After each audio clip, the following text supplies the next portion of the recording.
yung ating gagamitin para sa ating fried rice for today. At ang gagamitin ko ay ito, bawang, carrots, spring onions, at ito ay yung manok na luto na at bahaw na kanin, at hindi mawawala yung ating itlog. Yung ating bawang, isunod ko yung ating carrots kasi ito ay hindi pa luto.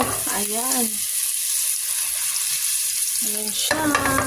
At after that, isunod natin yung ating itlog. Ayan. Itlog. Mabilis lang ito. Mabilis ang luto. Kaya, madali ang luto ito. Ayan siya.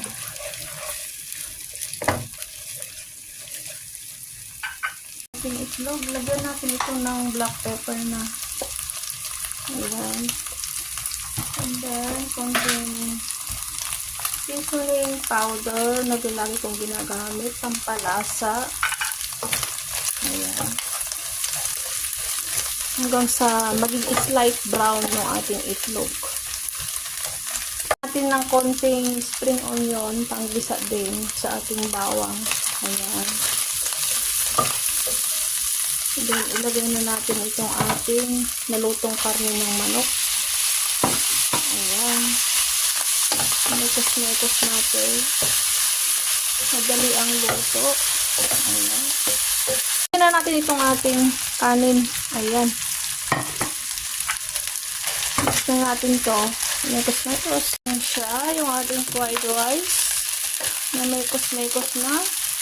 At mag-add ako dito ng konting light sauce. Ayan. Pampalasa. Additional. Pampasarap. Ayan siya. So, nagla-light brown na yan.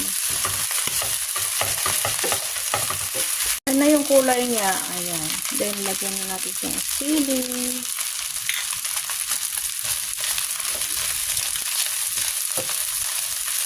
Ayan yung kulay niya.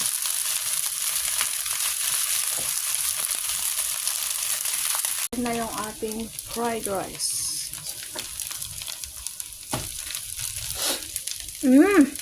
Ayan.